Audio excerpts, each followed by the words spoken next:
Tara at samahan nyo kaming mag-bushcraft camping sa isang malinis na batis. Maliligo sa malamig na tubig. Hindi naman malamig. Oo, hindi talaga. Magluluto gamit ang basang kahoy. Magbubushcraft. Baka mapunit. At magre-relax habang ini-enjoy ang payapang kapaligiran. Kasama si Direk Gino ay samahan nyo kaming explore ang kagandahan ng Pilipinas. Si Albert, isang napatserong artist. Ito ang aking travel intro. Ang kwento ng mga biyaheng didruwi.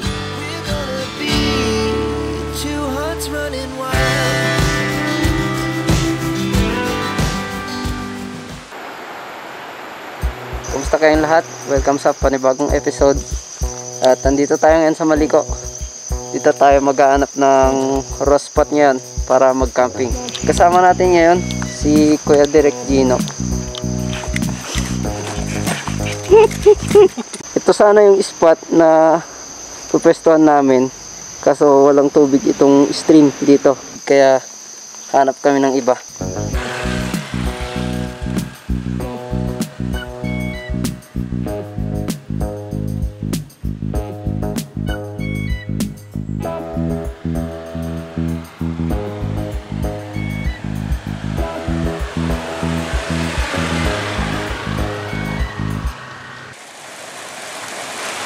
Pangalawang spot na na-discover ni Kuya Direk at ini-scout natin dito ngayon.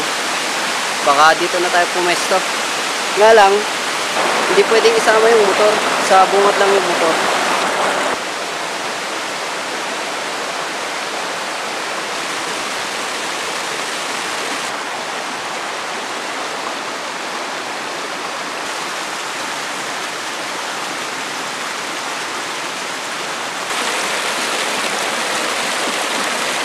Dito na tayo pipwesto sa may mataas na fig tree.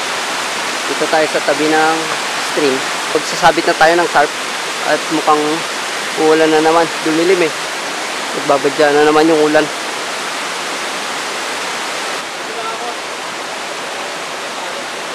Pwede.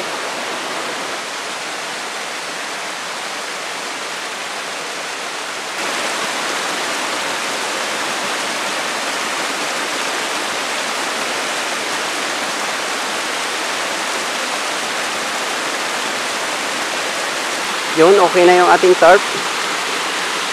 At maghanap na tayo ng mga kahoy na gagamitin natin sa pagluluto at sa paggagawa ng bed natin.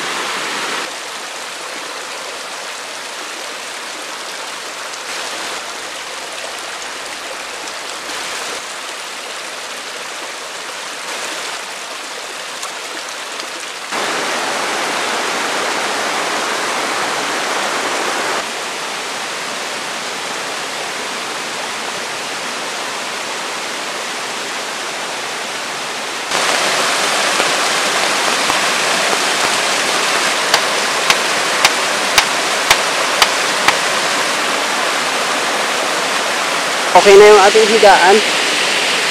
At di ko alam kung matigay. Testingin muna natin.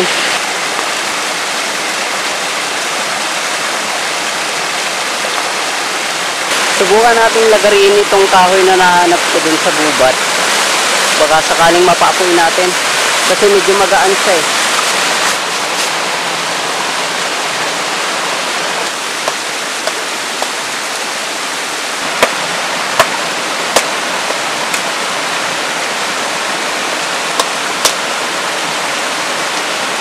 Tayo na ay magsasaing para makapag-prepare na tayo ng ating dinner. Dinner na kasi anong oras na eh.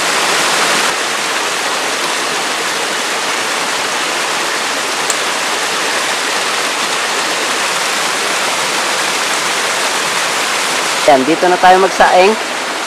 At ito, subukan natin yung Vaseline technique at cotton balls na pangpaapoy natin.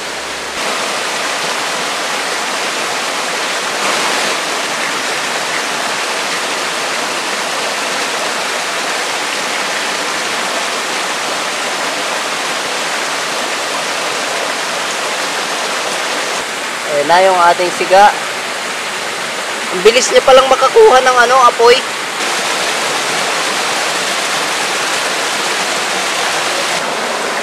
Wala stick, umuusok na. Indication na talagang basa yung kahoy. Ang dami mong huli, kuya. Binibenta mo ba yan? Ito, para sa lahat. Maraming ganito dito eh. Lahat na bike ride na sila.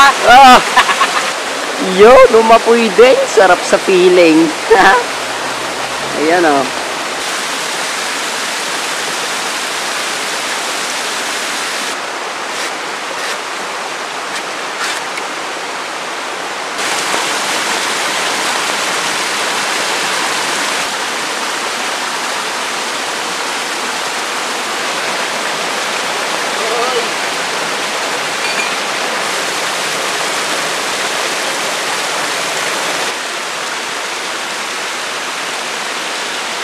Niluluto na ni Kuya Derek itong nabili naming, ang tawag niyan? Kuya? Watercress daw? Oh, watercress. Sa may Maliko.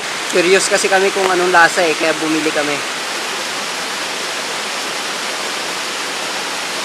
Kakain na tayo. Nagsisili ka?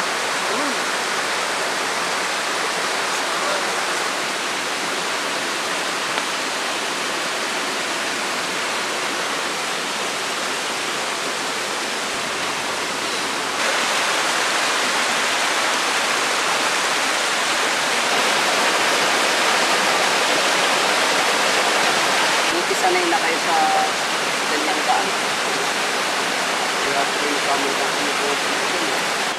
Bago tayo magpahinga maliligo muna tayo dito sa Batis. At may mga nakita si Kuya Derek kaninang mga lokal na naliligo. Kaya maliligo din kami. Kahit malamig, maliligo kami.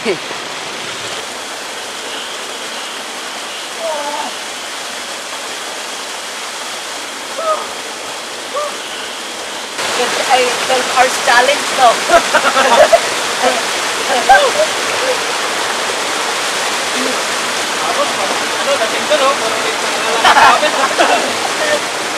Pakasarap maligo. Grabe, hindi naman malamig.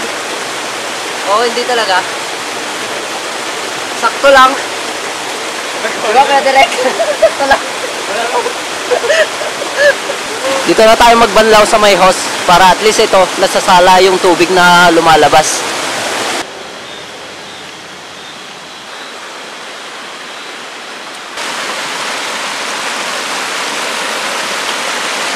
Ayan, okay na tayo. So magpapahinga na rin tayo para kahit pa paano makabawi din tayo sa lakas dahil sa mga nagdaang camp. So para kahit pa paano maranasan din natin yung sinasabi nila na mag-camp para makapagpahinga kahit na nagbo-bushcraft tayo. So, imposible na rin kasi makapag-drawing tayo dahil yung cellphone na gamit natin ay pasira na. Hindi ko na makita yung mga pictures. At saka yung mga nagpapa-shoutout pala, hindi ko muna kayo masya-shoutout ngayon dahil yun nga, yung cellphone natin, hindi tayo makapag-scroll ng mga comments nyo. Kaya sa susunod na episode na lang yung mga shoutout. So papahinga na tayo at bababa ko na yung camera. Kita-kita na lang tayo bukas.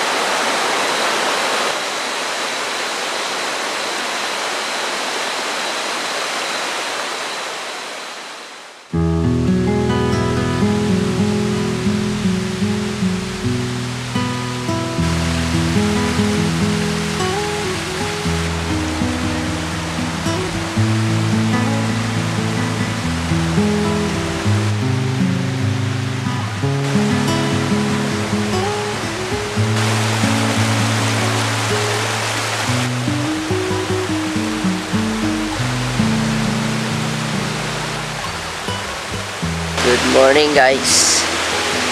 Umaon ako maaga para i-check yung motor. Kunti lang yung tulog ko, paudlot-udlot lang.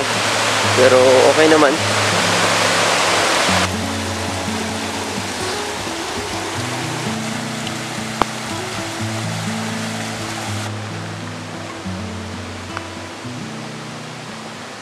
Okay naman so far. Kompleto naman yung mga motor. Balik na tayo sa camp at makapagkape. Kape tayo.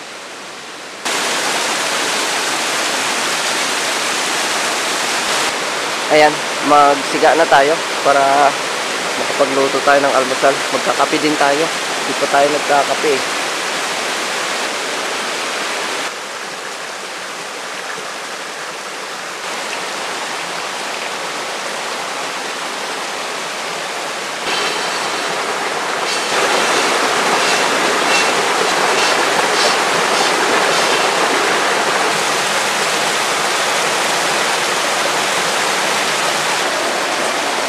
Uhoy, kumukulo na. Kape na tayo.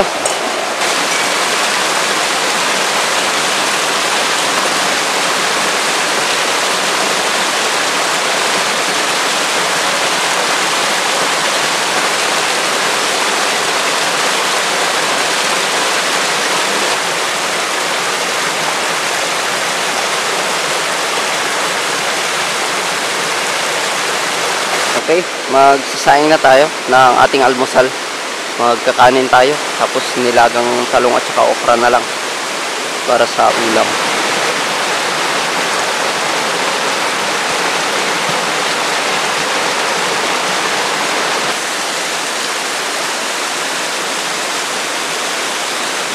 Kumukulo na yung ating sinaing. Ayos. Yung apoy natin, galit na oh.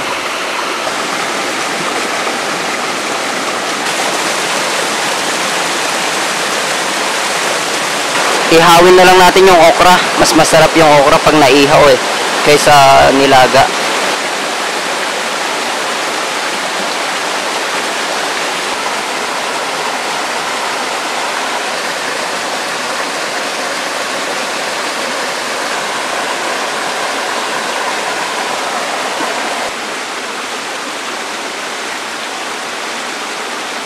Yung talong lagain na lang natin para mas mabilis.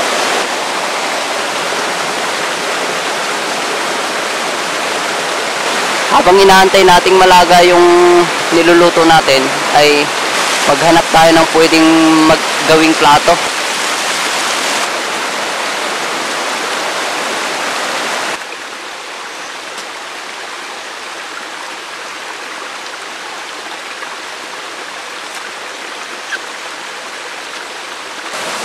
Napigtas yung nilagay nating tali.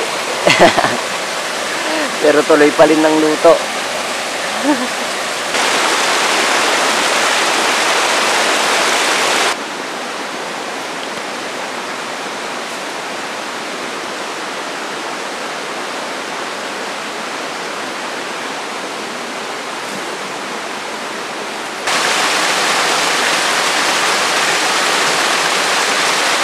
Subukan natin gumawa ng mangkok natin kasi wala tayong nadala.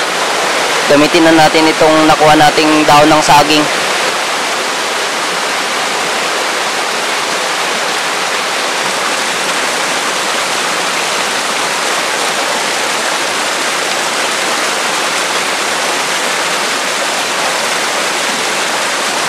Yan. Kailangan lang ingatan, baka mapunit. Pero okay na yan, good na yan.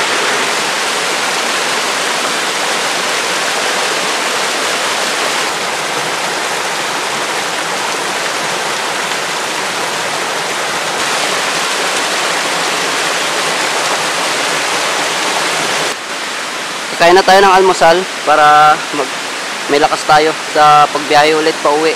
Ito pala yung mga prepare namin na almusal. So si Kuya Direk nag-toast ng tinapay at saka ang tawag niyan Kuya Direk sa luto na yan? French toast. Basta pang restaurant level yung prepare niya. Tapos yung atin nilagat inihaw lang. Pang bundok level ito. Itong sa atin. First crop kasi.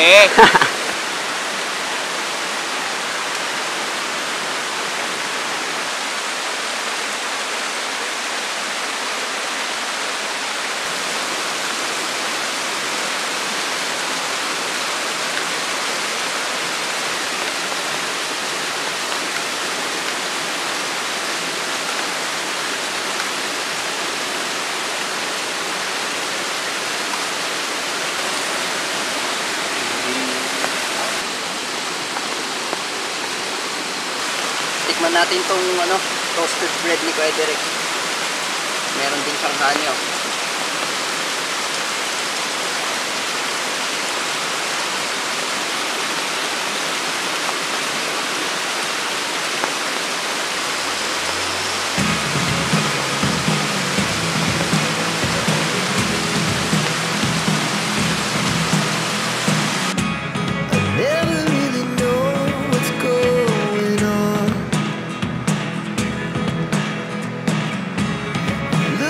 Sometimes like all you want to do is run.